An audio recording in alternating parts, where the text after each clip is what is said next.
Greetings, beloved.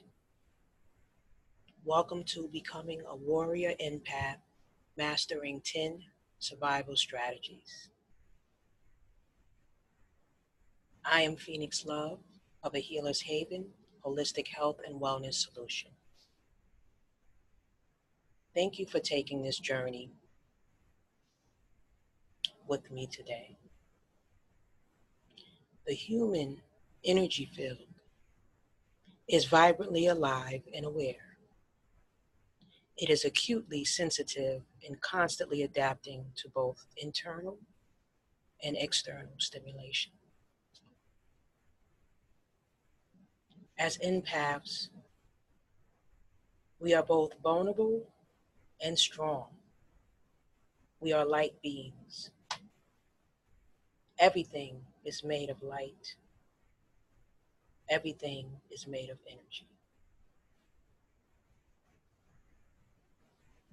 Let's start the journey.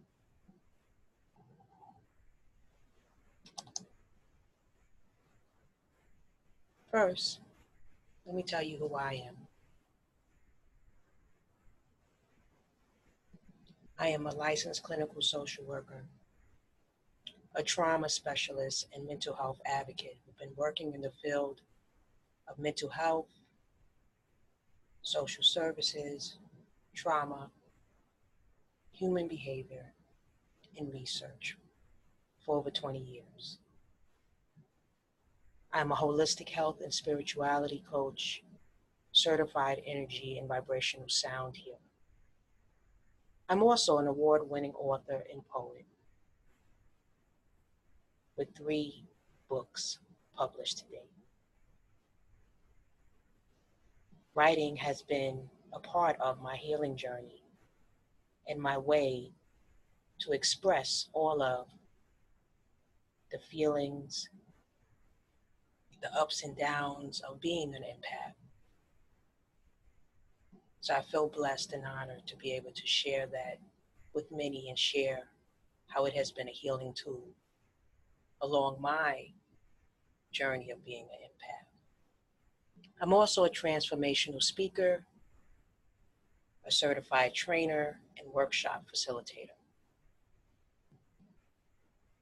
I'm an adjunct professor and advisor to Masters of Social Work students here in New York, where I reside with my husband and with my son. But what we're here to talk about today is sharing my experience as an intuitive empath. And it has been an experience of many adventures, many twists and turns, many ups and downs. But from that came the lessons that I'm going to share with you today.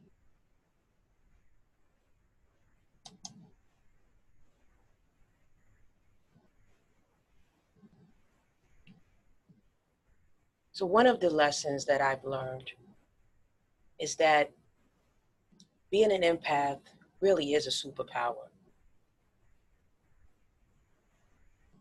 There is research out there that shows that empathy is the new model for leadership.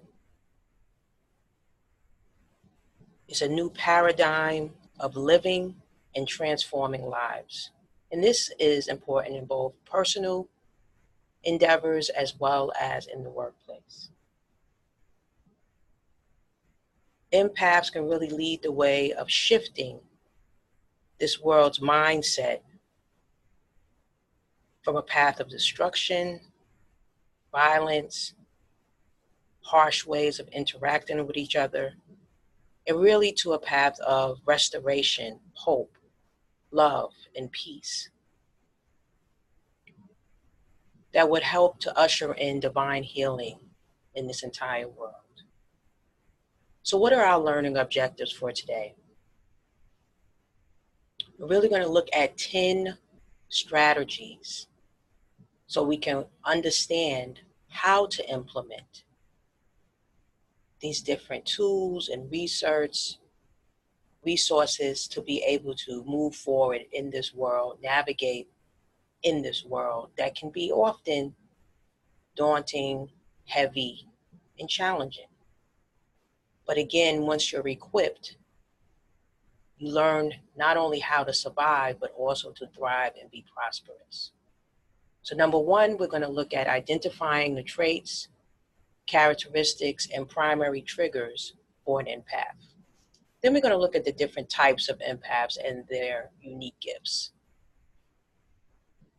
Go a little further and explore what those gifts and abilities are that empaths possess. And then looking at the environmental factors that affect empaths.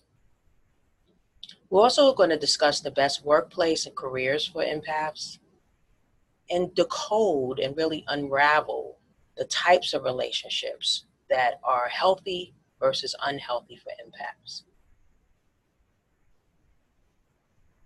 Then we'll dive into the section that is all about empowering empaths with different foods, herbs, supplements, as well as a variety of tools and resources that empaths really need to have in their toolbox for protection.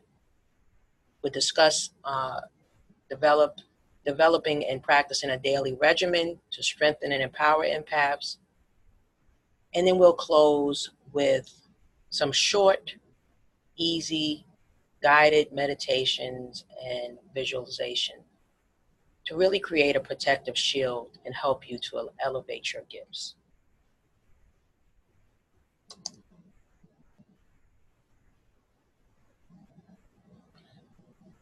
So you should have received an empath assessment. So if you have not had the opportunity, please take the time to take the assessment. If you're not really sure if you're an empath or you just want to know a little bit more, it's really a cool assessment to check out. So what are the primary traits and characteristics? Well, some of them are, and this is an exhaustive list, but again, not limited to what's here. Vivid dreams and visions that fuel an active intuitive ability. So we're able to see things that sometimes others cannot see. We're very compassionate and in tune with other feelings. This is where the connections come in, and also it helps us to really guide us on who we should be around and who we should not be around. But it also helps with us in the work that we do. That's why many of us tend to choose professions, or I should say professions choose us, that involve helping people. We can also be very easily overstimulated and overwhelmed because we feel things so intensely.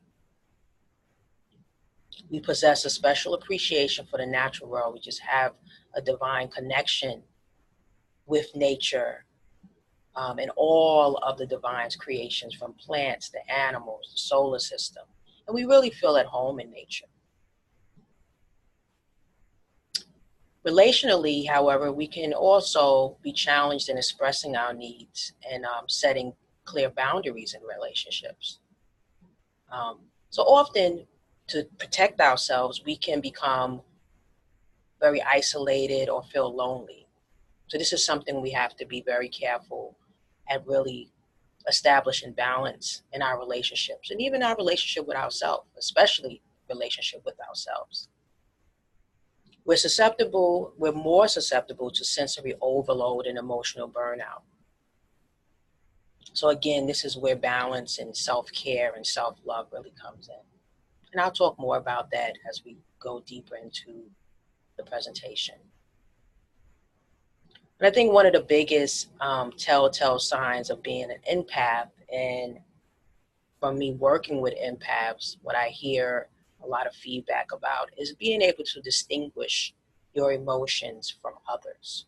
We have a lot of difficulty because we naturally absorb other people's emotions and feelings that we don't know which is which, if it's our own or if it's the people that we're around.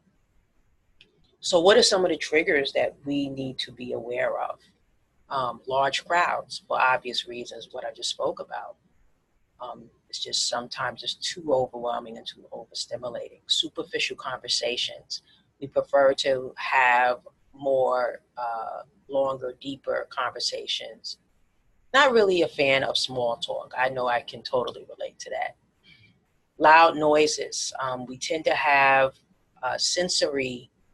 heightened sensory. So anything that's too loud, being in loud environments, even someone speaking very loud or yelling, that can be too much, which leads to, any arguing or fighting or violence is just really too much. So from protecting our ear and our eye gates is so important and so critical in us navigating this world and us just being very protective of our energy and our space and our health overall.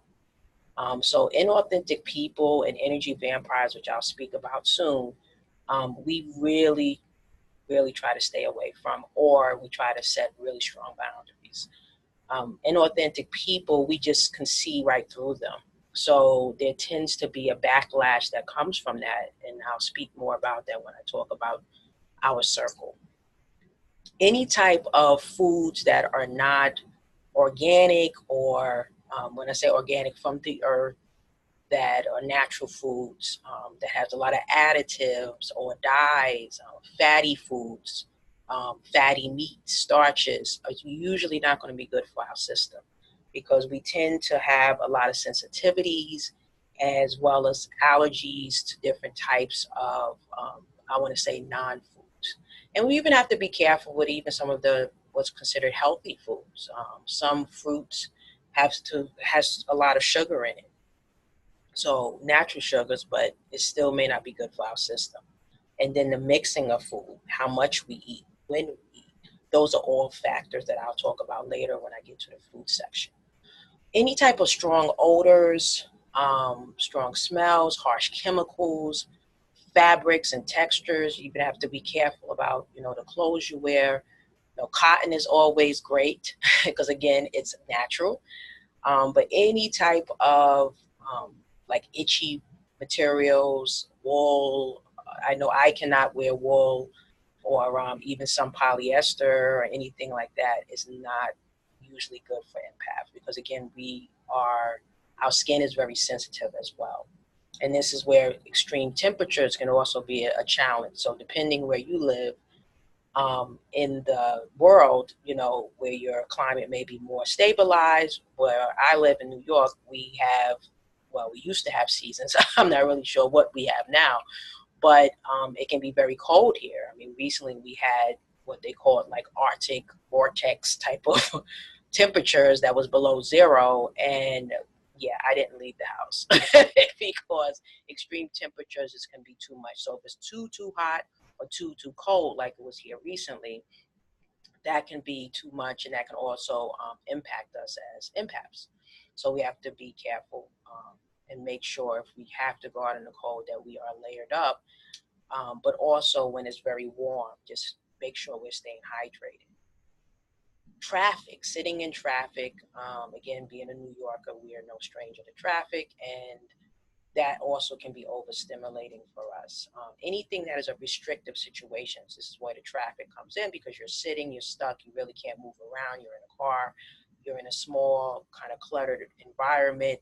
Anything too restrictive is going to be challenging for us. And then high stress environments and situations. That's why we have to be extremely vigilant about the type of workplace and the type of work that we do overall. And I'll talk about that a little bit. But even our personal space, we have to be mindful of. And then wasting our time, any situation or people, even with ourselves. Sometimes we are our own worst enemy when it comes down to putting undue pressure on ourselves and time wasters. So we always have to be mindful that we are using our energy to the best ability, and that's going to be the most beneficial for us and produce the best outcomes. I'm not saying perfection, but anytime we procrastinate, or we're doing something that's just not beneficial or fruitful for us, that impacts our energy, and that also impacts how we feel as far as our mood. So that can make us feel very nervous and jittery and anxious. So we have to be mindful. We have to be mindful of that.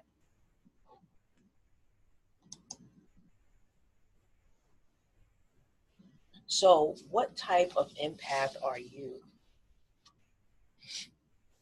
All empaths have these unique gifts because of our high perceptual abilities, our ability to be in tune, our ability to see things that others don't see. And I mean that with the mind's eye. However, because of our sensitivities and because of our abilities and how we're wired, we tend to be more susceptible to a condition called adrenal fatigue, which of course impacts our adrenal system. And this can manifest as physical symptoms that's often, looked at or over diagnosed or even misdiagnosed with like depression and anxiety, because those are two of the symptoms that can come up as a result of adrenal fatigue. But you usually have like physical symptoms in your body, like aches and pains. Your mood is mood instability, where you may feel down and depressed, or you may just feel very anxious. So because we have these sensitivities, we are more susceptible to this type of condition. So it's very important to understand what type of empath you are. So this can help protect yourself from these common symptoms that, just being an empath, it comes with it. Okay. So let's look at the different types of empaths that are under the empath umbrella. Starting out, and there's really like three general areas. There's the emotional or physical empath, and then there's some subtypes. Then there's the intuitive empath. But then overall, an empath can be either introverted or extroverted. I'm an introverted, intuitive empath. And because I know that about myself, I move and I operate a certain way. I know there's certain things that not so much I can't do, but I am all extremely vigilant about how I navigate, how I prepare my day, how I, places that I may go or I may not go, but if I have to go, I'm going to prepare a certain way through prayer and meditation. So I'll talk a little bit more about that later. But again, me understanding what type of empath I am, it helps me to kind of shape and mold how I move and navigate, how I plan out, my day, my month, my calendar, even scheduling my clients, that all is a factor when it comes down to being an empath and how you show up wherever you go and whatever you do. So when we talk about a physical empath, is exactly what it says. You are someone that is attuned to other people's physical symptoms, which means that you can actually absorb physical symptoms. If you're around someone who doesn't feel well and they have physical ailments, you can pick those up. If you're around someone from an emotional standpoint, an emotional empath tends to pick up, others' moods and their feelings. So, whether it's negative or positive, if that's the type of empath you are, you'll absorb those type of emotions. So then when we look at relationship, sexual, food empaths, is exactly what it says. A relationship empath is usually someone that has difficulty sometimes, if it's not in balance, really distinguishing your feelings from your mate's feelings. So sometimes with a relationship empaths, they can become very enmeshed with their mate. So you have to be very mindful of that if you know you're a relationship empath. Sexual empath, same thing. Sexuality is one thing, to have, confidence in your sexuality and being very liberated. But what happens with sexual empath, that ends up being the focus in the relationship. So sometimes sexual empaths can misconstrue the actual communication coming from the person they have had relations with, and they confuse that with love, and they automatically, become very possessive of the person, or always want to be with the person, or want to be in a long-term relationship, and it may not have been that type of situation. So they confuse the sexual encounter with it being a meaningful love relationship, because the focus is all about the sexual encounter. Food empaths are really someone that whenever they are feeling anxious or nervous, any of the symptoms that usually comes with being an empath and our sensitivities is that the emphasis goes on food. The go-to is usually food for soothing. So food empaths usually struggle with their weight. There's a lot of emotional eating involved. And let me say this as well about food empath, because food empath can also stretch out to other, what I want to say, substances, such as excessive drinking, even using other substances. So it's not just with food. It can also be alcohol. It can also be drugs.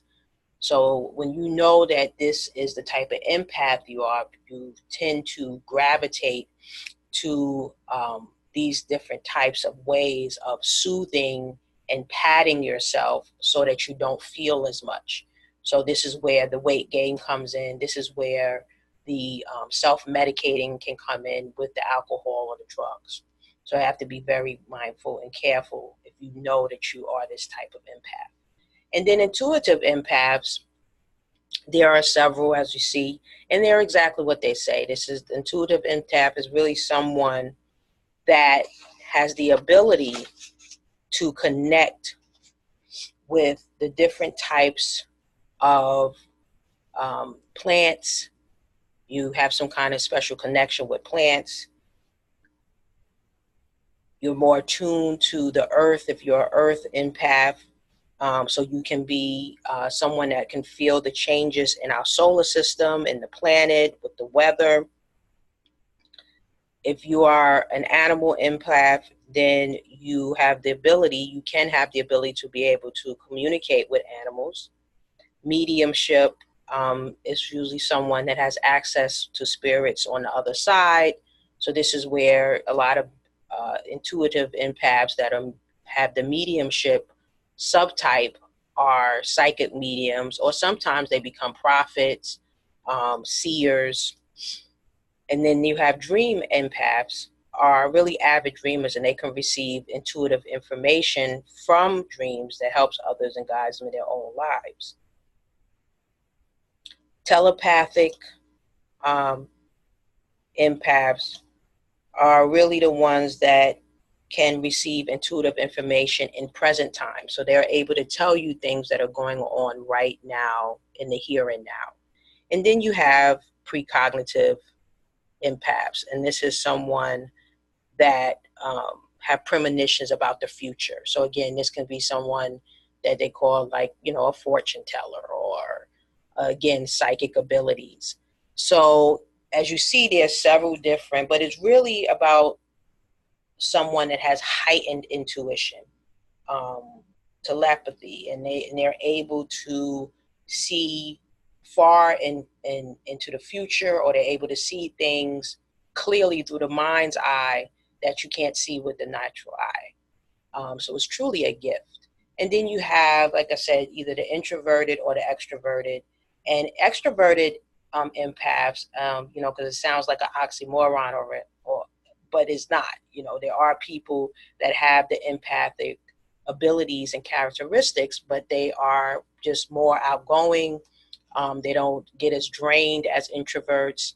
They can actually stay in public situations a little longer than introverted empaths. So they still have the traits and the characteristics of an empath.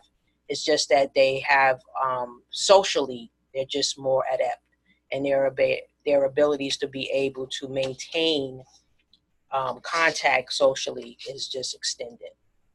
So those are the different types of empaths. So now let's look at the unique gifts of an empath and just go a little bit deeper with it. So empaths are able to really experience exquisite passion and joy. Because, you know, you start talking about the different traits and characteristics, sometimes it's like the negative can outweigh the positive. But it all depends on how you look at things. Either you look at things glass half full or glass half empty. It's a balance. It really is a balancing act for empaths. There are, you know, those symptoms, and we do have to be very careful how we monitor our energy and our health overall. However, there's so many wonderful, like I say, superpowers that we have. So because of those sensitivities, yes, it can have the challenges, but it also opens us up to be able to experience so much more at such a deeper level, because we are so attuned to the world around us and to nature. So we're able to really appreciate the beauty and poetry and music and the energy of life around us on another level that someone as a non-empath can't. You know, so that's what makes it amazing. Um, you know, we talked about the relationship with nature, but what I want to talk about really is this: the full moon is fabulous. We can really dance under the full moon and draw from its energy and really feel alive. So moon rituals are, you know, like divine for empaths. This gives us an opportunity to really connect with the universe, to do prayers and meditation and use crystals, and it's just, you know, and set intentions and do some releasing. And again, it's everything is at a deeper level for us. So it's really a fantastic time. And whenever you can actually go out and be outside to do a full moon ritual, is even more powerful for us. So because again, we're connecting with nature, we're connecting with that energy from the moon that really can charge us up and give us even more fortitude and give us even more energy on an, you know, again, at the next level and at the highest level. Empaths are deeply compassionate and instinctively know how to help people. So again, we are the helpers and the healers of the land. We are really called to do this work because of our unique abilities and characteristics. So empaths, we tend to be the answer to some of the world's most difficult problems. We have the ability to create powerful soul connections. You know, we are very sensual people with can have very heightened sexual energy at the deepest level. So our intimacy with our partners can be totally amazing. So like I said, you know, there's so many benefits of being an empath. So if you know, are watching and you've joined this presentation, you know, you're in the right place, because you really start to look at your characteristics and your uniqueness in another level and through eyes that are enlightened. And then you can see how this can be a great thing. It's a superpower. Because the reality is sometimes empaths, you know, only focus on the parts that aren't so glamorous, and you know, the challenges and the struggles that we can have on a day-to-day basis when we don't know how to tap into it as power. So this is why you're here.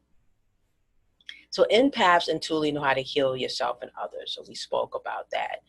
And then again, it's like having this direct contact and connection that's so powerful with the divine creator. So that natural path to enlightenment is like so strong, and it only gets stronger the more you spend time in prayer and meditation and using some of the tools and resources that I'm going to speak about today. We're always on a quest. I mean, this is why you're here. This is why you're listening to this presentation. You're on a quest of knowing and trying to figure out who you are. I know that's how my whole path started, with even figuring out that I was an empath in the first place. You know, I really just started seeking and asking questions and reading and going to workshops. So you're a natural born seeker, you're a natural born leader, and you're a natural born healer. It's innate in us. You know, it's like a pull, it's like a gravitational pull. I know when I went on my original journey many years ago, I just knew that I was called to do something different than what I was doing at the time, or take it to the next level. And a lot of that came out of my empathic abilities, you know, because I knew I was different. I was always different from when I was a young child. My mom didn't know what to do with me because I was always curious, always very introspective, always interested in the arts and doing my poetry and writing and thinking all the time. A little bit of an overachiever, you know, always reading, straight A student, you know, had all these different things going on, but I always found solitude when I was alone and able to create and build. And some of it, I was alone because I was always very sensitive to the world around me. You know, I always had, like, you know, some anxiety because I didn't know that I was this walking raw nerve. I just knew there was things always happening. And there was always things that would happen when I interacted with other people. I can see things and know things about them that they didn't tell me. And these are strangers, these are people that I really didn't know. But you start talking about things like that, people start to look at you like, hey, how did you know that? And why do you know that? And it sometimes can be off-putting to people, especially whether they know you or not. We can see into the lives of others, and that's one of our unique traits. So can you imagine, and I'm sure many of you can, that when you're a child and you are telling people things, you stop telling them things because then they start to wonder about you. So the beautiful thing is when you get older and you learn more about your superpower, because that's what it is, then it becomes something that people seek out and they seek you out. But have you ever wondered, and I'm sure you have, this is why you're here and listening to this presentation, why and how, what makes empath so unique? What makes you an empath? What makes us tick? How are we wired? You know, why do I even have these gifts and ability? And it really can be a number of things. There's no like one answer to it. Some of us are just born this way.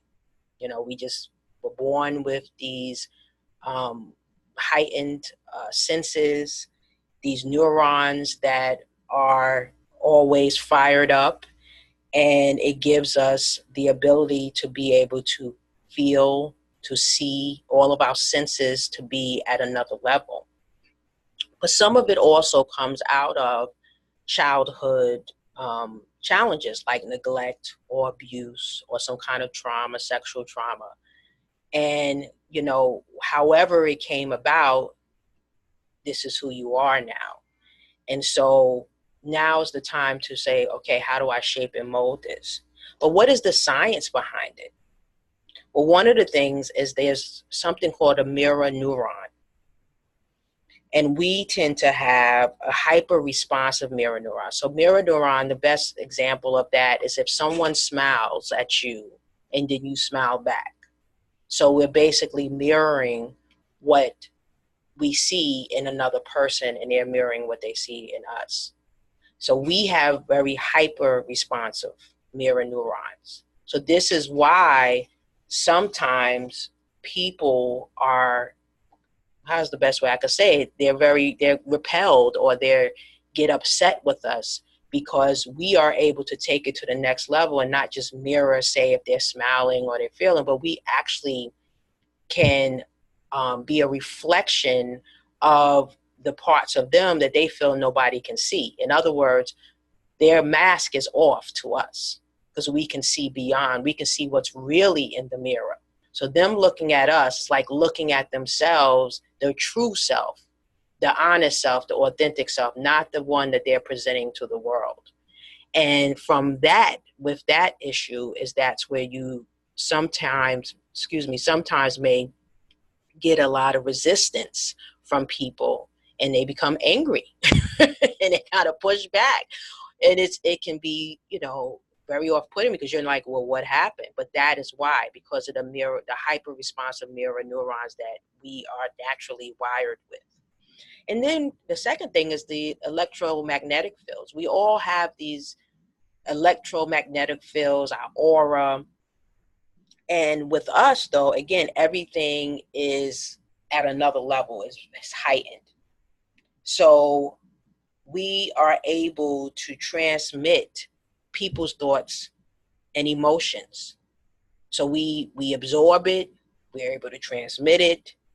And so we're very sensitive because our electromagnetic field is always, it's um, just think about sort of like wired, having exposed wires all over. And then someone comes along and comes close to you. So we're constantly transmitting emotions and feelings, and even physical, like I said, physical elements sometimes is always coming back and forth with whoever we're around. So that's why it's very important that we are selective to who we are around, and as well as the environments that we're in. Emotional contagion.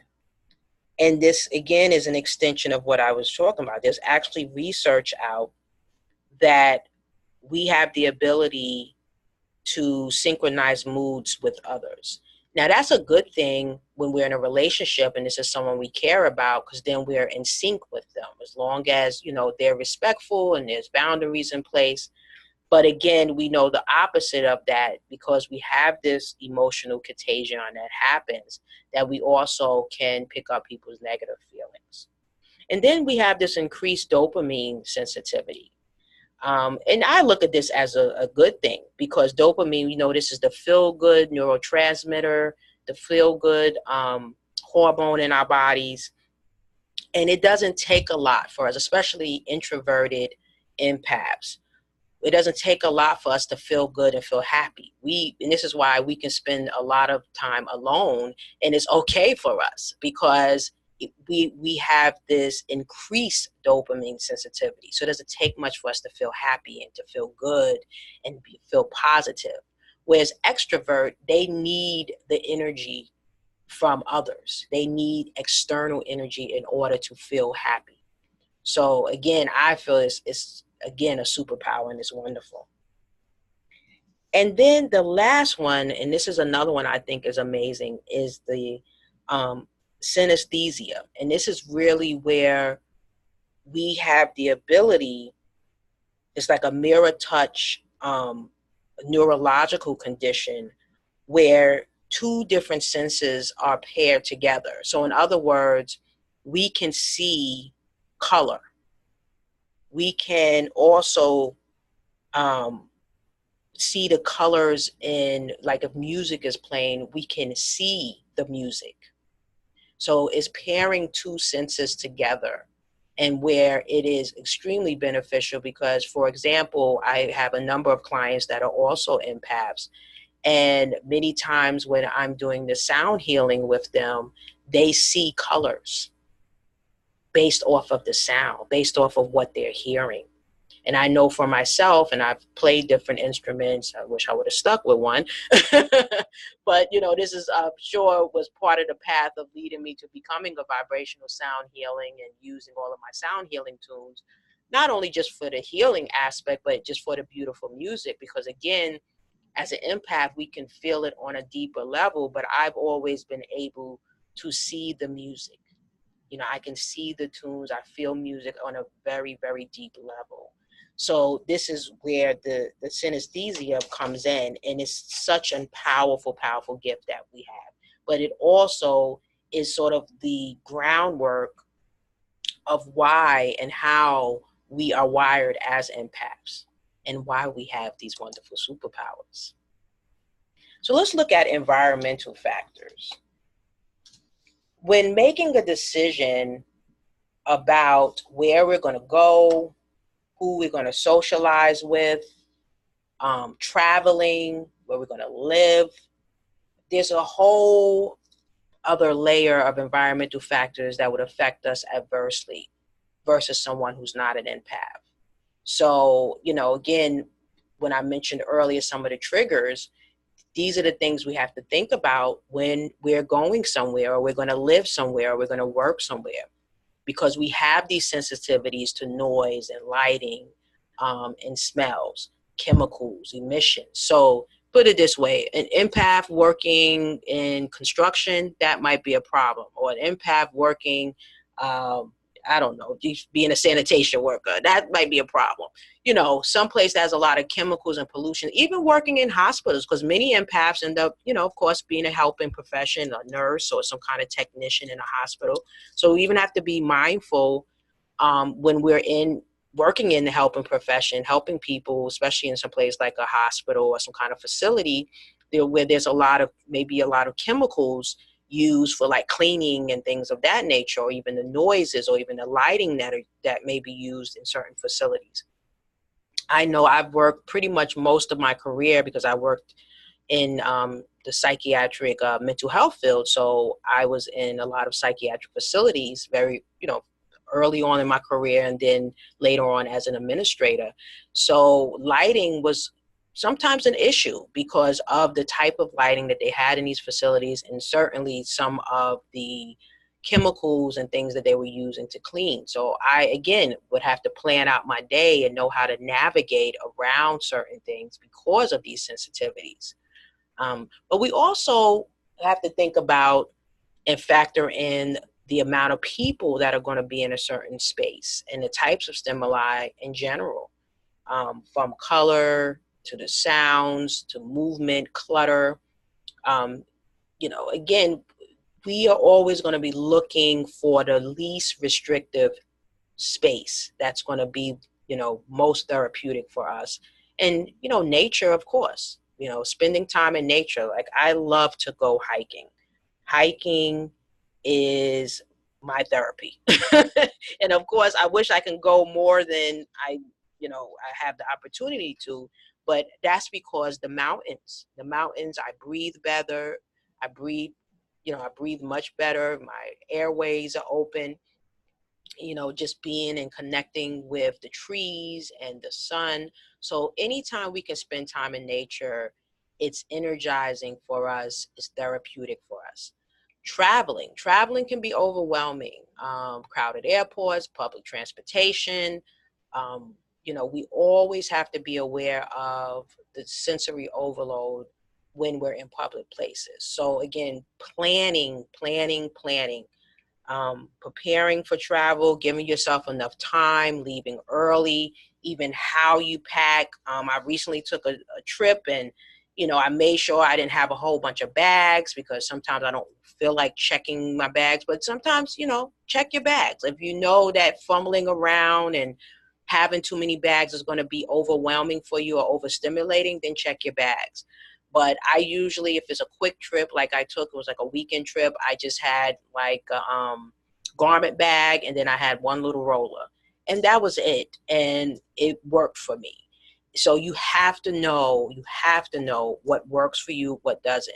And that's, it's gonna vary depending on your personality and everything, not just because you're an empath. Everybody's still different and unique. So preparation, planning, and really understanding yourself.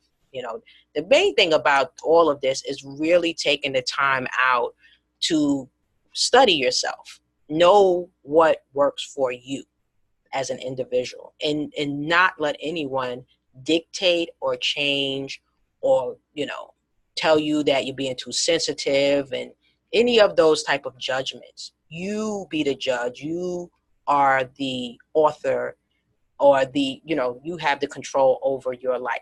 So you really want to take that control and be able to shape and mold, your life the way you want it to be, so that it's manageable, so you're able to navigate, not only surviving, but you have the ability to be able to see your life be exactly what you want it to be. So when we start talking about work and career, empaths really need freedom and flexibility. Okay, and there's those three factors that you have to really look at when you are planning out where you're going to work, and even if you're, your current job. Just think about this. So one, is it meaningful work for you? Because it's very important that we are doing meaningful work, something that's going to really appeal to our heart and our altruism, and just our natural sensitivities that we have. Two, the energy of people. And I'm going to go into that real soon about the different types of people that are best for us. And we know when you're working at a job, you can't pick and choose your coworkers. We know that. So what do? That's where boundaries come in, right? That's where really understanding your different tools and things that you can do in the moment when you are at work and you have to be around people you don't necessarily want to be around, or they may not be healthy for you. So if you have the opportunity where you're shifting from one job to another, or let these be things that you actually try to investigate, like who works there, what type of people. And I'm not saying you'll be able to know all of that based on an interview or a visit, but these are things to even help guide what kind of occupation you have, period, what kind of career you go into, period. And then look at the energy of the physical space. That is so important. When I was working, at the facilities, I had my office. Thank goodness you have your own office. The more you're able to have control over your environment, the better for you. I used to have my crystals and my stones and my I couldn't have a candle, but I would have like my diffuser. And, you use these different things in your environment to make it where, you are able to function. And, when things get stressful, and just having those things on hand are very important. So those are the three areas, because you're meaningful work, energy of people, and then the energy of the physical space.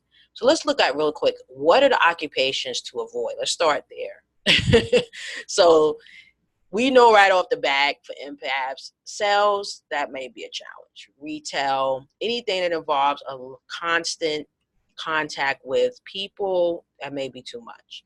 PR, same thing. Public relations, you're always dealing with people. You're always interacting with people. That can become overstimulating, overwhelming. And you're dealing with people that can be irate. That's where retail can come in, and sales. That can be irate and, belligerent. And remember, we don't really like yelling and screaming and, aggression. So those are usually fields that has a lot of customer interaction, and as well as colleagues. Politics, I mean, that's a given.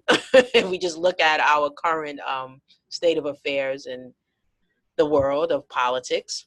And then like an executive, you can be an executive, but if you have a very large team that's managing different personalities, again, dealing with a lot of different people, that can be a bit much for an empath.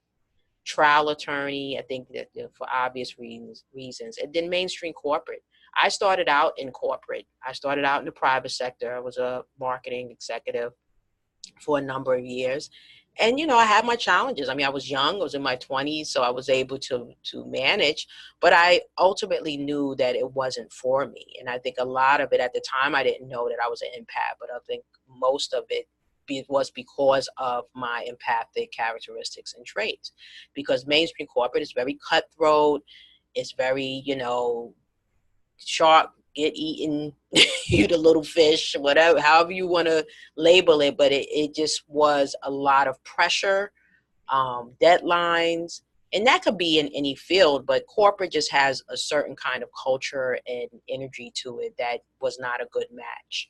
And I knew that, and I'm glad I had enough sense to say, okay, even though I knew I was called to do the work I'm doing now, that was part of the journey, because I was also a market researcher. So I did a lot of research on people and consumer research, but I was using it, of course, for marketing standpoints, but I was still understanding and learning about people. So it was still part of my path and journey. You understand? So empaths have the ability to work in these sectors. You just get what you can from it, and it ultimately may lead you down another path of helping and healing, was basically my path. So the types of jobs and careers that are best for empaths: low stress, smaller companies, offices, limited amount of people, because again, that's less interactions.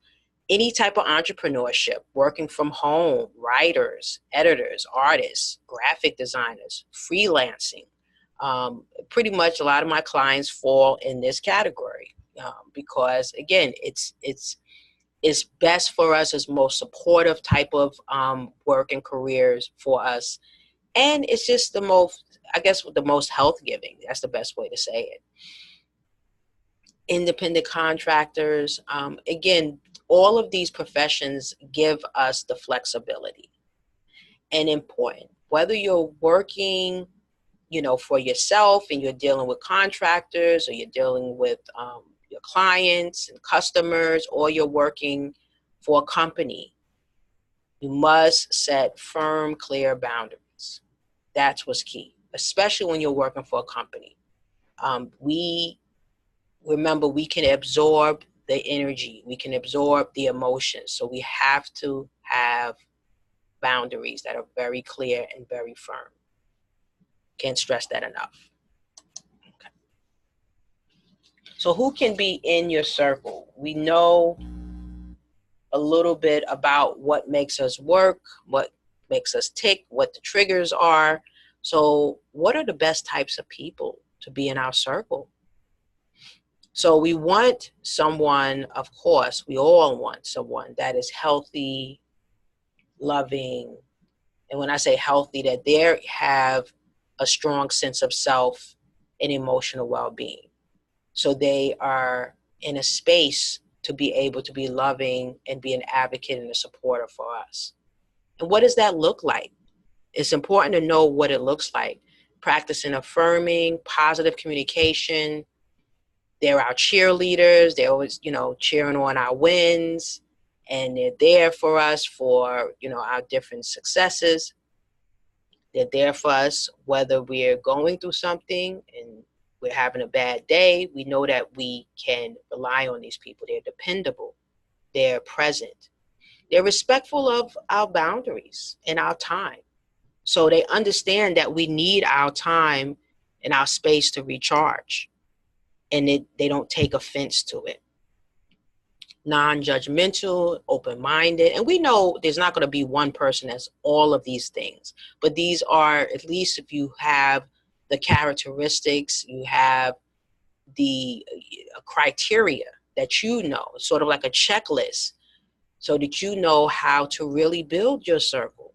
And those people that that you may need to release from your circle because they are not in the space emotionally, or just their personality does not fit this criteria.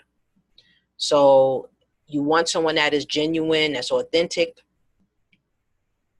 And there's a balance. There's reciprocity in the relationship. There's give and take. There's not just someone coming and taking all the time. And that all, to me, it boils down to them being truly invested in the relationship with you. That's a healthy relationship because there's an investment. There's an investment on every level. It's not just what you can do for them. Because again, you have these gifts, you have these abilities, you have this warmth about you, all of the empath characteristics. So you're going to draw certain people to you. You're going to draw people because they want that. And they want to feel loved and supported themselves. So what's the unhealthy? What's the opposite of that? And this is what I call the energy vampires. These are people that drain you. They, again, talking about reciprocity. They have no clue about reciprocity. They do not practice it. They're more takers from the relationship. And sometimes they're users and manipulators. And the narcissist is the most dangerous one that you have to be very careful about and try to avoid. If you have a narcissist or a rageaholic, the best practice is to release them from your life because they can be very dangerous and they can cause, a lot of damage in your life. They can cause you to feel less about yourself. They can cause you to devalue yourself. They can use a lot of gaslighting and blaming that they make you feel like you're the bad person. Rageaholics do a lot of yelling and screaming, and they can be verbally abusive, actually both narcissists and rageaholics, and they can be one of the same also. Let me make that clear. Remember, we cannot tolerate yelling and screaming and loud noises. So, the rageaholic is usually someone that's very emotionally abusive, and they like arguing and yelling and screaming, especially if they know that you are sensitive to these things. Both of these are very manipulative, and they tend to try to turn things around and put all of the blame on you and make you think that you're the cause of the problems. Then you have the victim. The victim is always someone that has a problem. They're usually someone that complains a lot. Everybody's doing something to them, and they're just very draining. That's the girlfriend or the guy friend that may call and complain about every day there's something, every week there's something, somebody's doing something, somebody's after them. They are always the victim. They never did anything wrong to anyone, and they don't hold themselves accountable, and they're not responsible for anything. So this is a person that the world revolves around them, similar to the drama queen or king. The drama queen or king they just have drama all the time. They have things always going on. There's always some crisis. There's always some situation. And most of the time they're asking for your help. Okay. And usually they don't really want the help. They just want to have drama. And then they want to pull you into the drama. So the victim, the drama queen, they're very self-absorbed. Really, all of these people.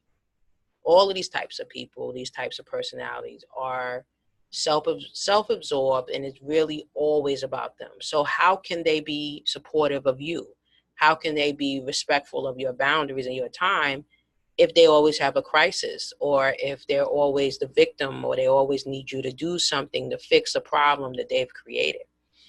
So, you have to be mindful of these types of personalities. The control freak or critic is, again, someone that may be speaking into your life judgmentally, judging everything you're doing, want to control what you're doing, telling you what you should and shouldn't do, where you shouldn't go.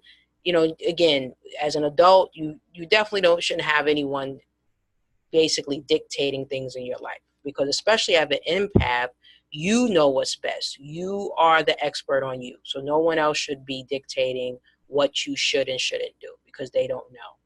Nonstop talkers are exactly what it says. These are people that don't take a pause. I've had people in my life, family members, that will call me. I literally could put the phone down, walk away, go make a sandwich, a cup of tea, watch a program, and they're still talking. They don't need to have a conversation. They don't need another person to have a conversation. These are people that just talk to hear themselves talk. They don't have filters. So this is a person that an empath, it would drive an empath crazy. So as an empath, you do not want to have a nonstop talker. And sometimes we have folks like this at our jobs, in our workplace. This is, again, where you have to set those firm boundaries. Passive aggressive, these are the sneaky ones. These are the ones, they seem like they are supportive. They appear to be, pro you and listen and, not really confrontational like the other ones. Again, passive aggressive. They'll do stuff more covertly instead of overtly. The narcissist, the rageaholic, drama queen, they're usually overt. Passive aggressives are covert. So sometimes you don't recognize it right away that they're doing stuff that is really, selfish, or they're using or manipulating, but you don't really see it right up front. It kind of comes around the corner real silently. So you have to be aware. This is where your intuition has to be very sharp to catch on to the passive aggressive person, because they also can be extremely draining. And then, of course, the last one is the complainer or the Debbie Down. Again, they can all kind of be in one person, which would be yikes. But a narcissist can have all of these traits, a victim can have all of these traits or some of these traits. So the complainer and the Debbie Down is just really somebody that's always, always down. That's always like, you know, bringing you down. They are definitely a glass half empty person. So they don't see the bright side of anything. They're a pessimist. And that's certainly not someone you want in your energy space, because you'll start to absorb that energy. So those are really the healthy types to be in your circle, and then the unhealthy. So let's go right into the food, herbs, and supplements, because there's a lot of information I want to share here, because it's important we know what tools to use to build us up. What's going to charge our batteries? What's going to help us be the best we can be? See, when we understand who we are and how we're wired and our source of power, you know, how do we sustain and build up and strengthen our power and gifts? How do we shield ourselves from spiritual warfare, psychic attacks, energy vampires, and not being overcome by everyday stress? We really must remember we are the light that comes from a light source, and we live in a self-sustaining world. So there's so much sustainable energy. You're hearing more and more about people using sustainable structures and growing their own foods, and, you know, using different technology to be able to have this kind of sustainable lifestyle. Why? Because it's better for us. And however, we've been conditioned, the other side of it is we've been conditioned to eat and take in through our ear and our eye gates, and you know, what we smell, all the things I was talking about with the chemicals and everything, all of these dead things that are destroying our mindset and our body. We have to really feed ourselves life-giving foods, life-giving um, life-giving herbs, you know, life-giving water, all of the natural things. We don't want to have anything that's going to dim our light. And when you eat these dead foods and allow these dead things to come into our system, that's what we're doing. When you eat from the earth, you become one with the earth, the sun, and it expands your light. Because we have to remember, like I said earlier, we are electromagnetic. So as we cleanse, we fast, we pray, we meditate, we eat the live foods, we renew and elevate to another layer or realm of light. So when we put certain foods and foods and herbs and supplements into our body and we digest them, this is the building blocks for our health. So whatever we're putting in our bodies, that's the building blocks for our health. Food should be live, fresh, preferably a raw plant-based diet. Root vegetables are amazing and vital for our system. They're low glycemic, they have high satiety, they have anti-free radicals. Free radicals really start to age us. It ages our skin. You know, it ages us, even our organs, everything. Remember, our body regenerates itself. That's the beautiful part about this wonderful, I say it's a meat suit, but it's almost like a machine. So it has the ability to heal itself, regenerate as we sleep, but most of it, 80% of it, has to do with the food that we put in our body. So green leafy vegetables, good protein, berries, salmon, avocado, you know, these superfoods with the phytonutrients, minerals, antioxidants. We want to have whole grains. Whole grains are amazing, like bulgur and quinoa, that pack a lot of fiber. That's really good for our digestive system. It keeps us regular, going, you know, to the bathroom regularly, and eliminating all of the toxins out of our body. The goal is to have a high alkaline diet, including high pH water. And then we should do some monthly or quarterly detoxing. You can do it intermittently, or you can do like a full detox. So sometimes it's like on a day, off a day, on a day, off day. Some people do it that way, or you can do a 7-day detox or a 3-day. Some people do 21 days. And that can be done in a combination of different ways, depending on who you are and, what you're able to sustain. Herbs have different healing properties. Herbs are really like, they help to fortify, they supplement. You can use them in our foods to cook with them. You can use them over our raw dishes, because as much as you can do raw is great, because that's when you get the fullest amount of minerals and vitamins and nutrients in the food, when it's not cooked. And you can also use herbs to make tinctures, to make salves, to put on the skin. Herbs are used, to make essential oils. So herbs have so many different properties, and it can range anywhere from energizing to calming your nerves, and also to promote healthy sleep patterns, like chamomile, which we know that can be drink as a tea, and most of these can be made into a tea. Lemongrass, I use that all the time with my clients in my diffuser, because it is great. It's an antiseptic, but it's also an energizing herb as well. So, turmeric, we know, is a great anti-inflammatory. Ginger root is great for digestion. We got moringa, which I use a moringa powder in my smoothies sometime, and that's good for stamina, and it's also an antioxidant, and it's good for depression as well. So, valerian root is great for, it's an anti-anxiety. Now, these different herbs, some people choose to use these herbs, when they are having symptoms of anxiety and depression, and some of the things that empaths are susceptible to. So they're all healing, they're all therapeutic, and they're all natural. So that's the beautiful thing.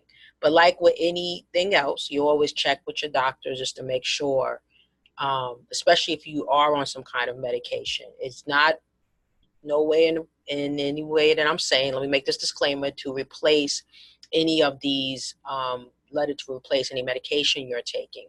But it is something you can talk to your doctor about swapping out if you are on medications, whether it's psychotropic medications for mental health, or if it's, physical symptoms.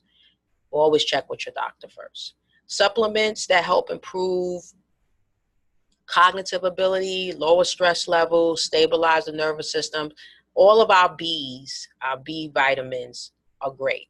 From B12 to B6, B complex. B complex is really good, especially for women, as far as helping with hormone balance. If you have any type of hormonal imbalance, your B vitamins are essential.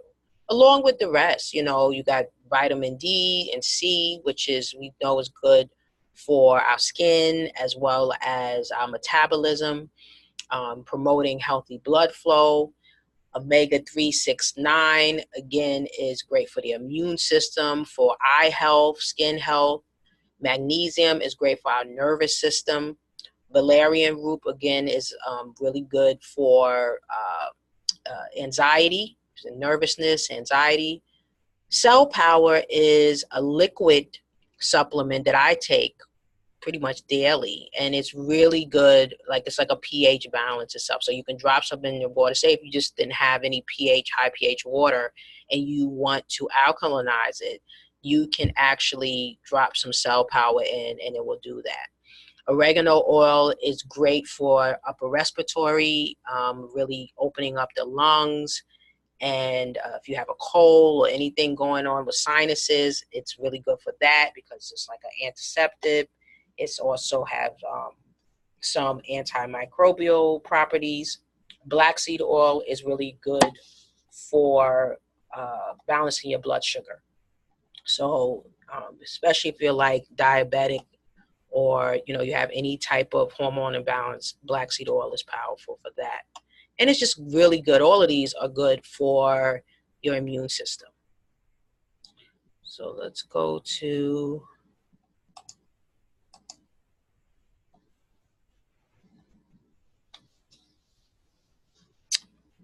so here we're going to look at tools and resources in general.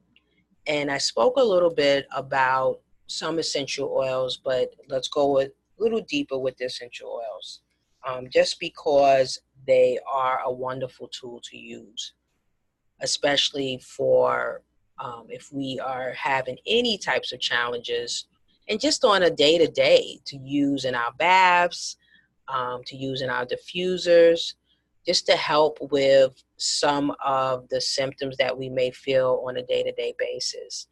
Lang Lang is all about balancing, vetiver, same thing, mood stabilizers. Many of these deal with our mood and how we are feeling, as far as, especially if we have to interact when we go to work, going into public. These are some lovely essential oils, again, we can use when we come home and we're trying to relax and really decompress from the day. Clary sage is a wonderful one. Frankincense and myrrh, we know those are healing essential oils. And peppermint, if we need to be energized and stimulate, be stimulated, as far as if we're feeling a little down or we're feeling some fatigue. Many of these help with fatigue as well. Lavender is a nice calming essential oil that we can use. And then when we look at our crystals, we have our crystals for protection. We have our grounding crystals. So let me just speak a little bit about that. So let's start with black tourmaline. Black tourmaline is healing and is clearing for negative energy. It removes blockages. It helps with fear. And it aids in detoxing, strengthening psychic abilities as well. Selenite, if you have a selenite piece or if you've seen one, it's translucent like the moon. It almost looks like the moon. Call it like a moonstone almost.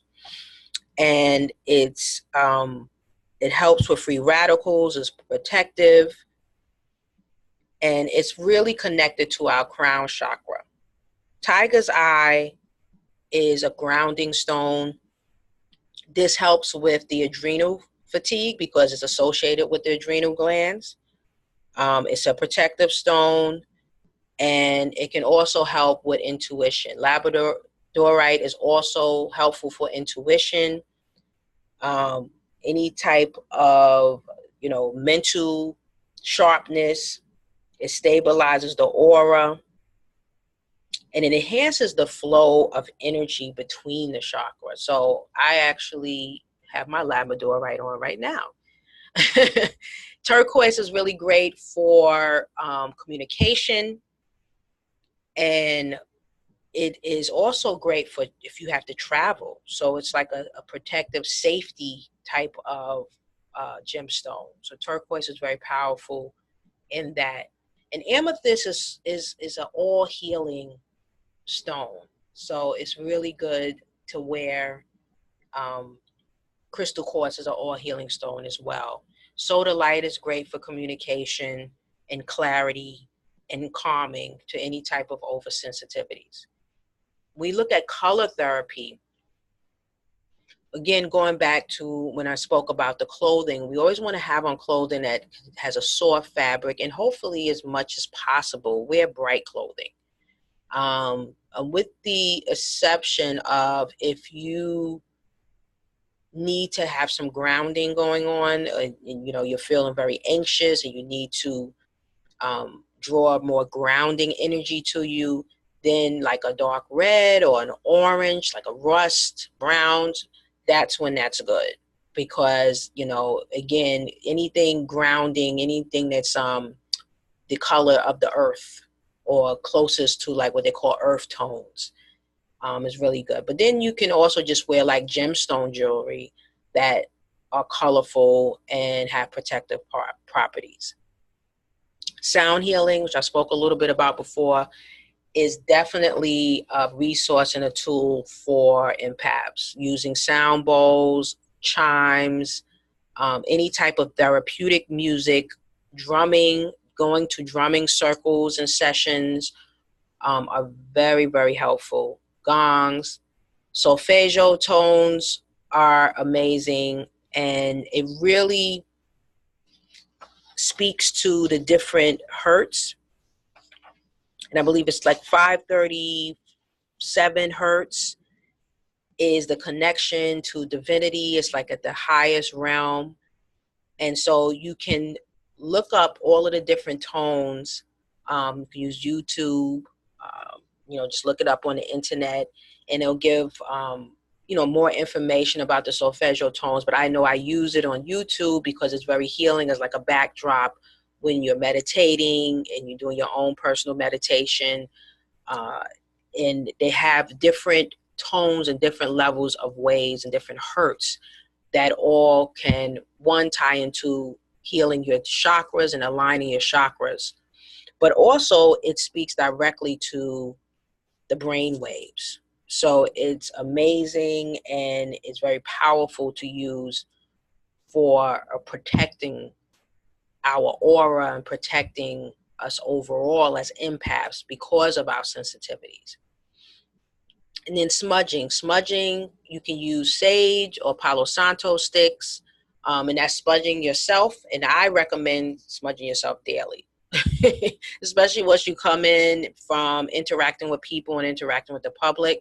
And then smudge your space, your home, the rooms. As if you have an opportunity with your workspace, smudge there as well, because they also have, if you can't like burn and use actual matches or fire to burn the Palo Santo stick or the sage, you can also buy smokeless smudge and use that. It's a spray. And then energy healing, which is the work that I do, manipulating energy, the energy that we have in our body to really align the chakras. And that's using, Reiki, they have prana healing. It's all different types of energy healing. Emotional freedom techniques, again, that's removing and really shifting that stagnant energy in your body and from blocked emotions, and really helping to reset and align and balance the chakras. So I love emotional freedom techniques, also called tapping, and I use that with my clients all the time. I use it on myself on a regular basis. It is so helpful and powerful for empaths because we can deal with whatever we're struggling with in that moment and at that time. You can do a quick tapping session on that because it matches the sort of like hitting on those points that are the energy meridians throughout our body, moving that energy through the tapping while coupling it with these statements, positive and negative charge. So everything has to have the yin and the yang. So when you bring that all together, it is excellent modality to really move out stagnant energy and help to get things back in order and in alignment. So I highly recommend energy healing. And then technology, like I mentioned, I use YouTube. I use different apps. You have a timer keeper, I think it's called, and you have podcasts, uh, and it's very helpful because there's a lot of wonderful grounding exercises as well. You have grounding asanas that can be used as well when you are, again, feeling maybe a little, anxious, or you have some anxiety. You have these different poses that you can use, like the child pose or the warrior squat pose, and then also inversions. And that will all be, I'm going to send out, you should also have included in the bundle, or if it was emailed to you, depending on if you joined this live or you're getting this on as a package, then you will also get a list of different tools and resources, including the different asanas that you can use for grounding. But technology, make sure you're using this intermittently, because you always got to be mindful of your energy, because technology also can be overstimulating and draining for empaths. So keep that in mind.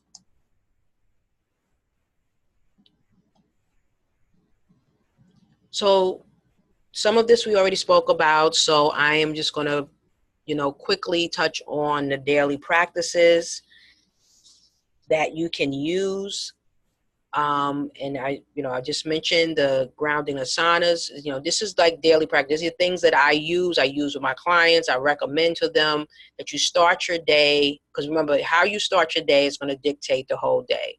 So you can start your day with grounding asanas, prayer, and meditation, using different mantras and chants. And, again, you can create your own. You can look some up between Pinterest or YouTube or anything on the internet. There's so many, there's so much information out there as far as helping with these wonderful practices, that because there's more research supporting that this helps and this works, not only for empaths, but just for people in general. So the information is there. And then you use the chakra balance and affirmation. So there are actual I am statements that directly support balancing each chakra. So these are very powerful to use on a daily basis, especially if you know that you have a particular chakra out of alignment. And again, this is a lot of the work when I do work with my clients. One of the things that I do ongoing, intermittently, especially during the beginning in the consult, is do an energy reading to find out which chakras are out of alignment. So I give that information in our session as far as the soul healing plan that we put together, we work together on. And in the soul healing plan, I let them know the particular chakras to work on, so they know what they need to do on a daily basis. I also provide the I am statements, self-love devotions. And these are all the things that you want to use to be able to build yourself up and really feel more fortified. Again, diet, we spoke about this, but one of the things that I didn't mention, excuse me, is, just try to eliminate caffeine or decrease it. Now, look, I love coffee. I don't have a problem admitting that. Caffeine was my thing. So, but as much as possible, because caffeine is not really a friend to empaths for obvious reasons. Caffeine can make you more jittery, more nervous. So it's not good for us. So if you are like me and you love coffee, that's definitely one that you want to decrease, and if you can, eliminate.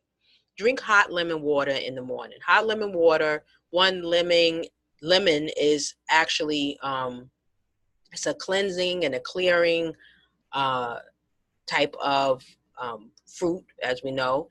And lemon also is really good because it's almost like an antiseptic. So it helps to move out toxins in your body. And then, of course, the hot water is going to help to flush the system.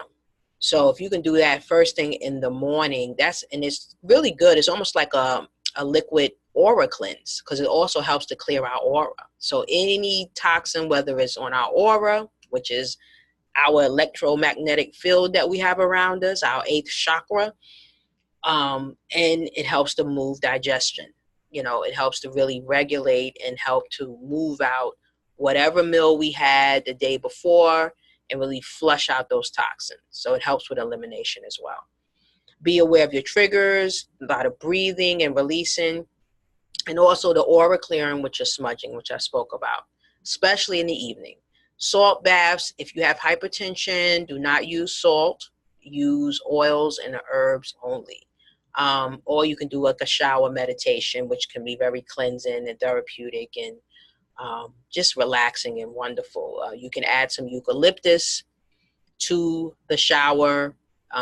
Again, it's also an antiseptic. It's just, the smell of it is wonderful and it's very calming and relaxing. Plan out your day the night before and build in alone time. So we need like little mini charges throughout the day. So you build that time in. So you're not rushing around and you don't get overwhelmed and overstimulated. So planning, and preparation is so important for us. And getting plenty of sleep and rest. This is an area that I continue to struggle with because I'm a night owl, and that's when I like to write and create. But it's so important for us to get at least, at the minimum, 7 to 8 hours, preferably 8 hours of sleep. And when possible, take power naps. There's nothing wrong with taking a power nap if you have a day or schedule or occupation that allows that. I spoke about unplugging from online and technology, few hours each day, just unplug. Crystals and gemstones, I spoke a little bit about that in your space, on your body. And yes, you can add it to your bath and drink it as an elixir. So one of the wonderful things about being so divinely connected to the things from the earth and the planet, is that moon. You can make moon water or a moon elixir. And your moon elixir, you can add like a crystal quartz, a clear crystal quartz, and just drop it in some alkaline water and sit it under the moon and let the energy from the moon actually stimulate that water, make it, just energize it. And with the combination of the energy from the moon and the energy from the stone and the healing properties from both, and you drink that water and you just feel amazing. It's so therapeutic. It goes down to the deep, to the cellular level. It flows throughout our body, circulating through our bloodstream, and it's just helping to heal and regenerate our bodies. And it's good as far as for heightened intuition, for that connection with divinity. It's a powerful, powerful thing to do. And you can do that part of your full moon and new moon ritual. So I highly recommend that. But that's a once, again, that may be something, again, around the full moon and new moon. But as far as the crystals and the gemstones, you could wear them every day as jewelry or, taking your baths. There's an opportunity for that, and even doing the elixirs. Practice mindfulness in all of your activities, including eating and movement. So everything that we do, we need to be intentional about it. So every move we make, every word that we speak, when we're eating our lunch, when we're eating our dinner, be mindful. How, when you're preparing your food, be present, be mindful, because this helps us, one, especially when you're doing mindfulness eating, you're digesting your food better. You're eating slower. You're eating less. When you're moving your body, talk to yourself and speak the healing benefit of each movement. When you're preparing your food, how is this food going to benefit my body? How is it helping me? How is it helping me to be more in tune with the divine?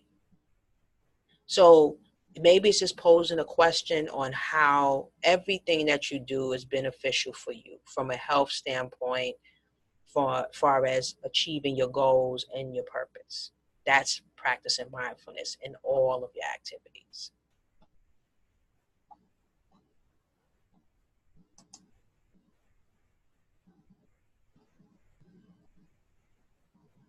So we're going to take a brief pause before we transition into the meditation portion.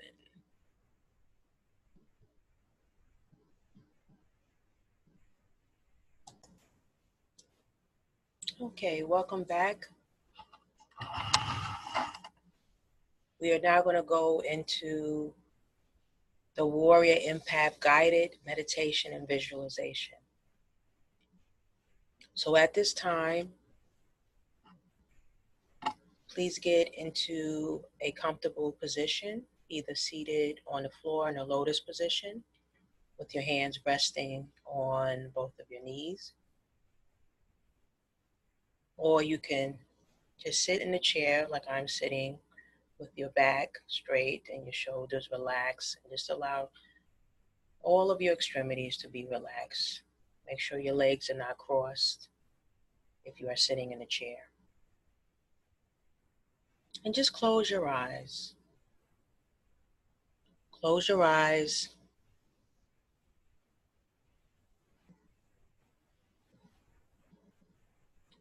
And we are going to do a few short 2 to 5 minute meditations. And this is really to help you to regroup, get centered, and feel grounded and protected. You can use these daily or in the moment of distress or emotional unrest from a toxic encounter.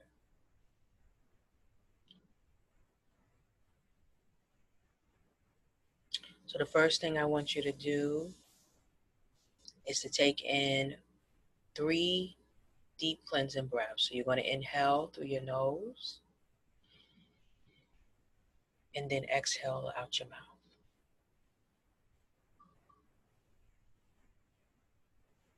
Let's do that 2 more times.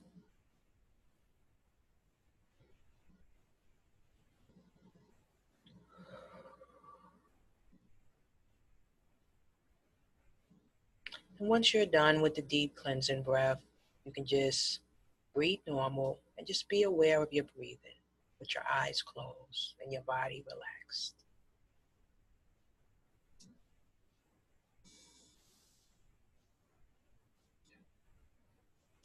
The first meditation is called Release and Refill Meditation.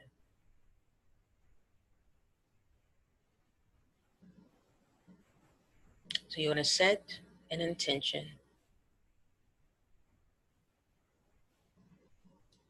I am releasing and letting go all that no longer serves me. That is dead weight, that is draining or debilitating, consciously or unconsciously, for my highest good. Allow all of those burdens to drain away, going into the earth to be recycled back as something good and fruitful, cleansed, purified by the natural elements. Once released and clear, let the earth's energy spiral up from the earth and fill you.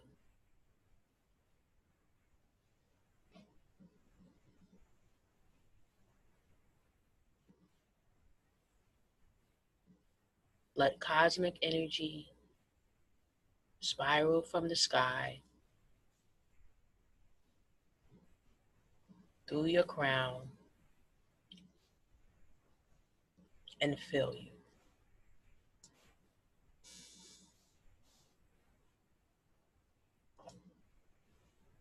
As you fill up yourself with this nature's cosmic energy, say, I love me. Say, I love you. Set the intention that you are filling that cleared space within with the new, rejuvenated you.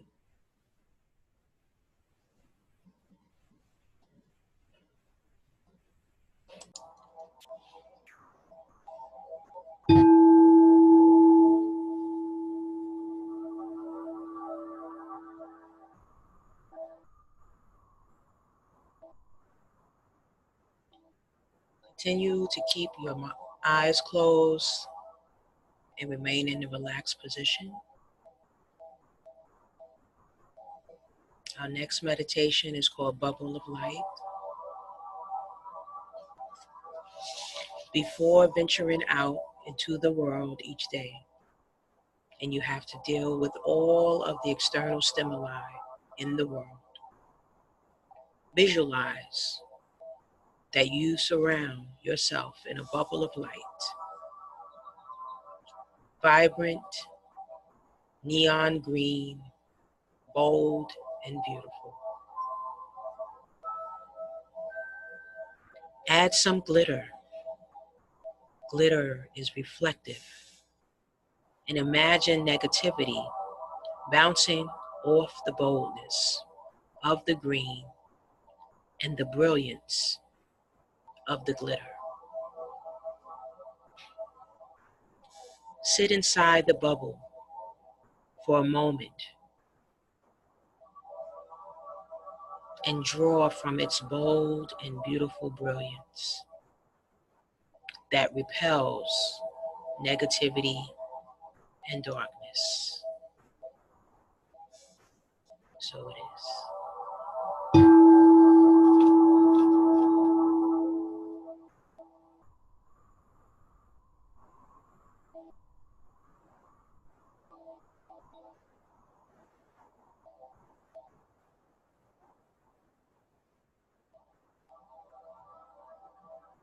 Our next meditation is actually called shielding visualization. It's a quick protective technique to block out toxic energy and allow positive energy to flow.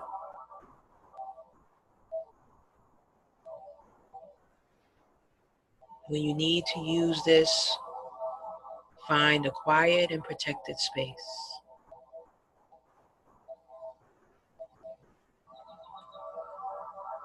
Connect to the life force with a few deep cleansing breaths. And that's inhaling in your nose and exhale out your mouth. And you do that 2 more times.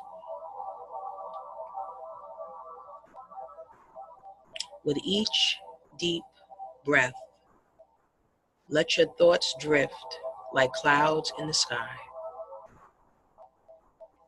Keep returning to your breath repeatedly to find your center.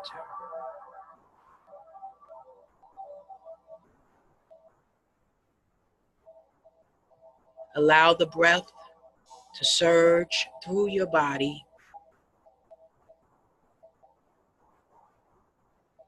as energy running from your toes up through your extremities, up your spine, your neck, all the way up to the crown of your head. Return to your breath.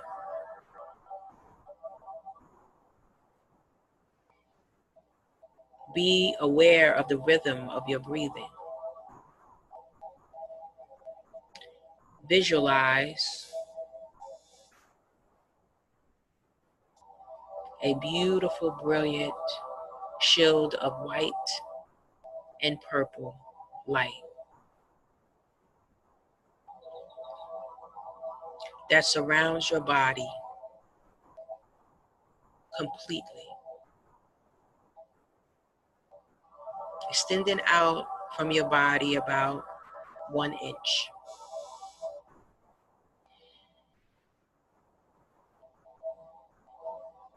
This shield protects you from anything negative, stressful, toxic, or unwelcome.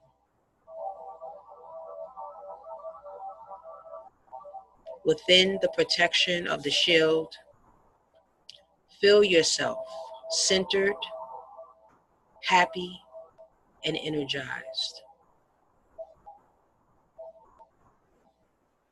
The shield blocks out negativity and darkness while insulating you with all that's positive and loving.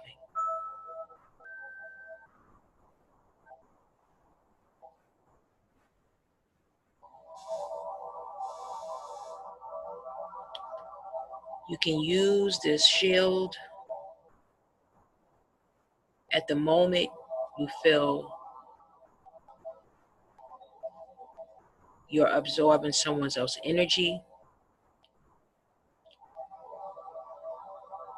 or you're just feeling like you need some additional support. Inwardly say, thank you for this protection.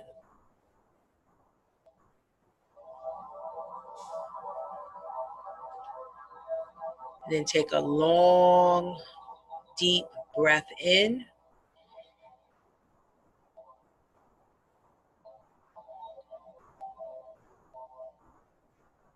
And then exhale slowly.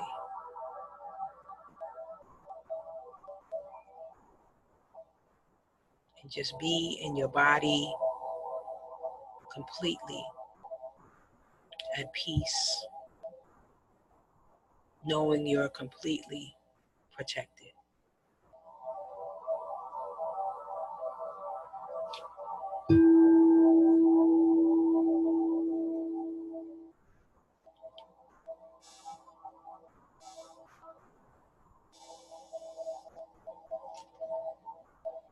This next meditation is a grounding visualization.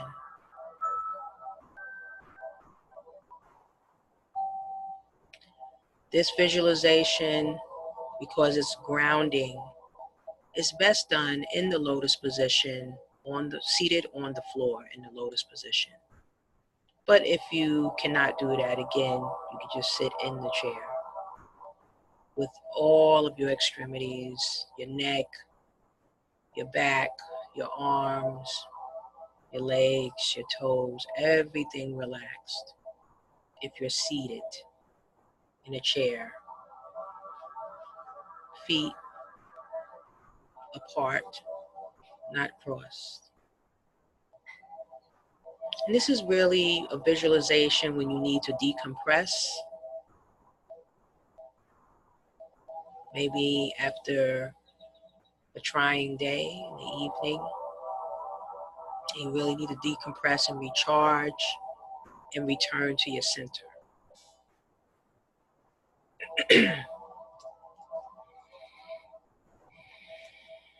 So again, we'll start with deep cleansing breaths.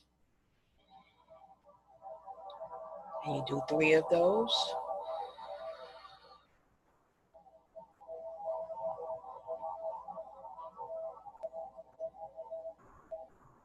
And once you finish your 3 deep cleansing breaths, just bring your awareness to your normal breathing.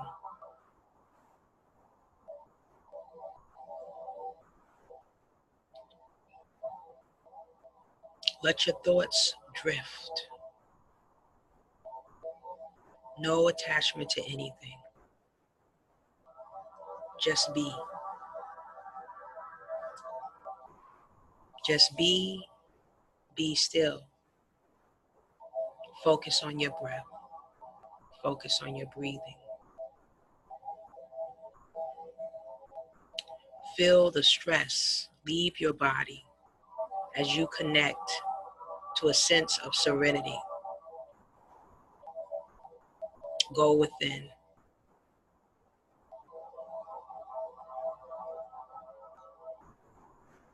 In this tranquil inner place, I want you to visualize a large tree with a strong trunk extending down to the center of your body from head to toe.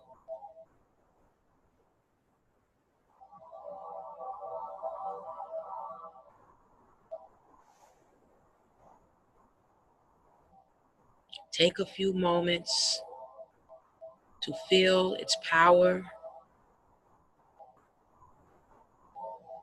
and vibrant energy from the earth,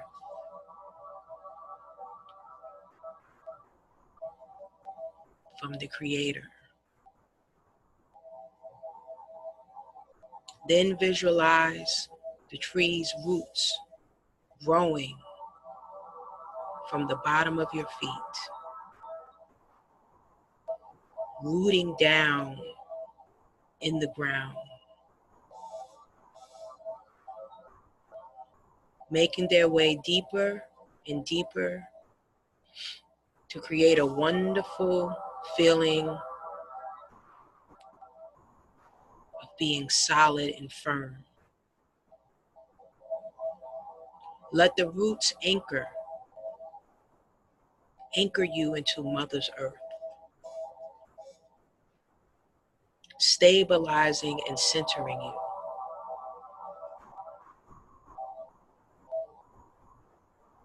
Know in your heart and soul that this inner tree, you are one with the tree.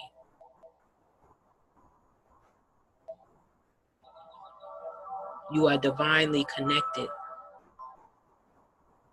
to the tree. And it will provide an inner strength to keep you safe, rooted, grounded, and protected when life gets overwhelming.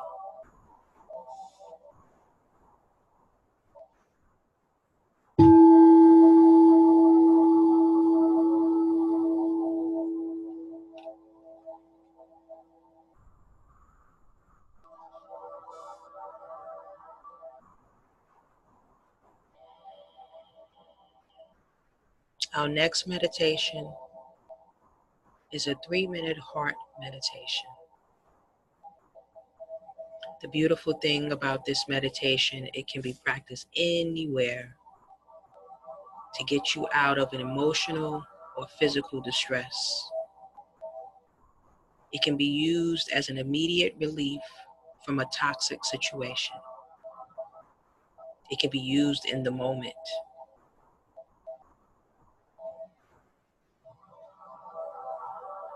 So keep your eyes closed. We're going to take a few deep cleansing breaths again to relax.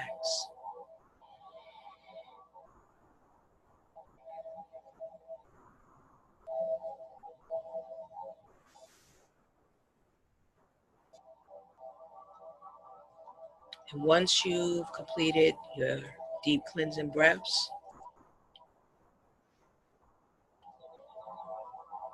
bring your awareness to your normal breathing. Place your palm, your right palm, over your heart chakra, right in the middle of your chest. And I want you to focus on a beautiful image that you love, that's unique to you, that you love. It can be the sunset, the ocean, a child's face, something you love.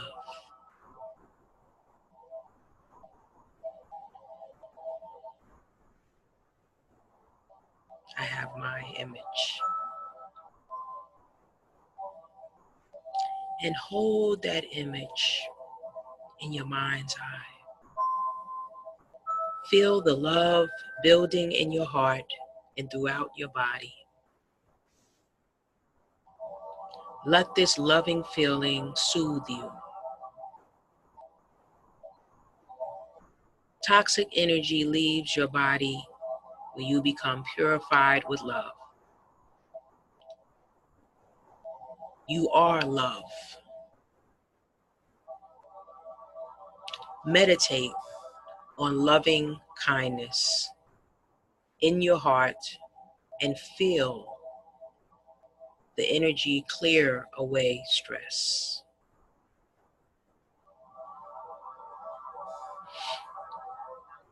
Send this loving kindness to any area of your body where you are most vulnerable to taking in toxic energy.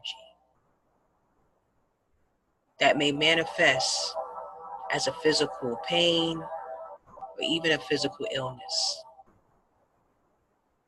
So send that love and kindness energy to that area. Focus in onto that area. Send all the love that you can muster up to those vulnerable areas of your body. Breathe in and then release out your mouth.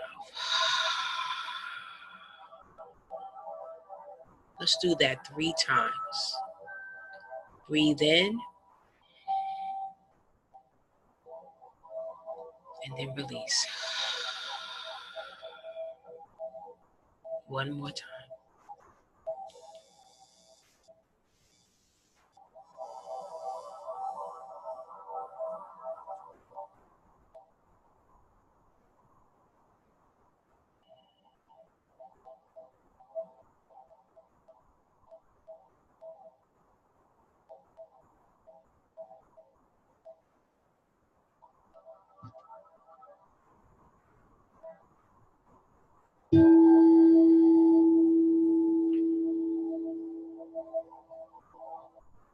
And you can open your eyes at this time.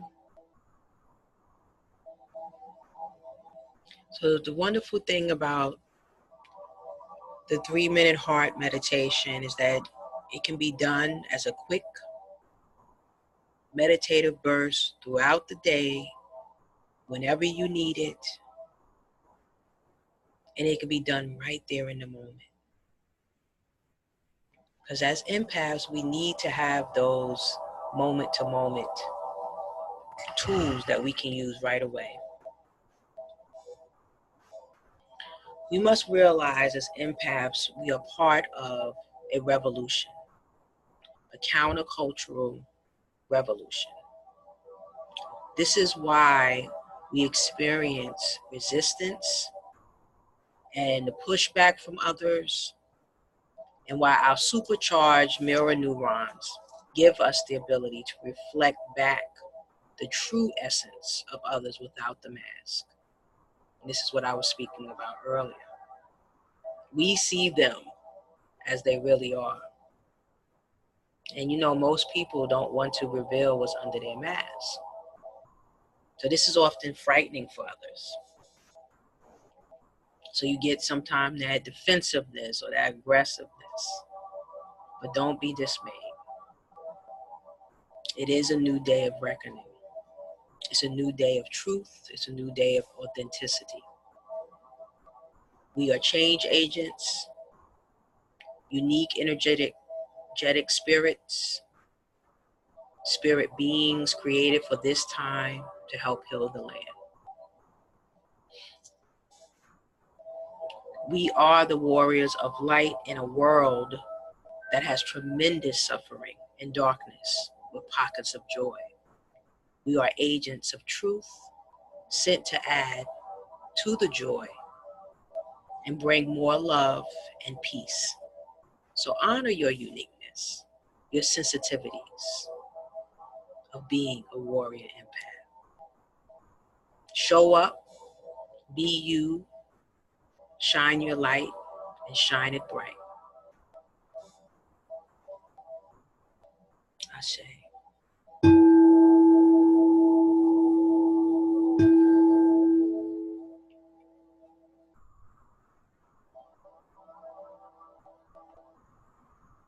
So I'm going to close this wonderful workshop and webinar with I am a warrior empath affirmations.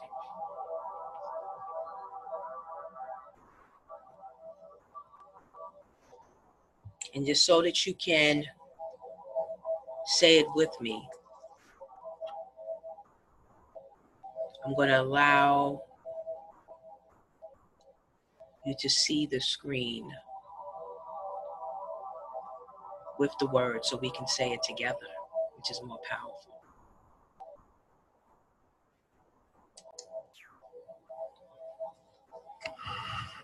So remember, warrior empaths, meditate, visualize, and affirm. Let's close with this affirmation. And again, you will have a copy of this here in your either your bundle, if you are watching this as part of a bundle that you purchased, or as the replay of the webinar. You will have a copy of this. So let's say it together.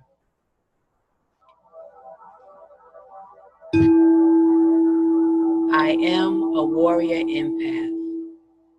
I am fierce and strong, grounded in truth and light. I will not be moved or forced to do anything that does not feed my soul or align with my goals. I honor my intuition. I walk by faith and not by sight. I will not second guess my inner voice, which is my GPS. I seek balance in all things and will not overextend myself. I am divinely guided, so my feet are planted firmly. I am protected. I am loved. I will treasure myself and vow to have people in my life treasure me as well. I set clear boundaries and respect myself to not allow anyone to overstep those boundaries. I will use my sensitivities and innate gifts to better my life and be a blessing to the world. I will celebrate my superpowers and the adventure of being an empathic soul. I have inner peace. I am majestically made by the divine creator. I am a warrior empath.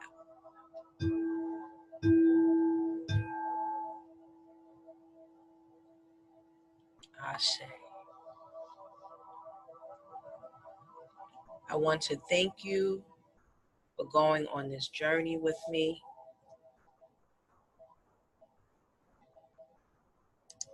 And I encourage you to stay connected with me through social media, either through my group, Holistic Living for Purpose-Driven Leaders. You can check out my Healers Haven business page, also on Facebook. Follow me on Instagram. Or if you know you are seeking individual services, individual healing services, or you are interested in me coming to your business to do a training or a workshop or healing circle, please feel free to reach out at my Soul Healing Consultation Exploratory link. And either way, however you decide to stay connected, I am Phoenix Love of the Healer's Haven. And I look forward to hearing from you soon in the near future. Thank you again for joining Becoming a Warrior Empath, Mastering 10 Survival Strategies. Stay blessed.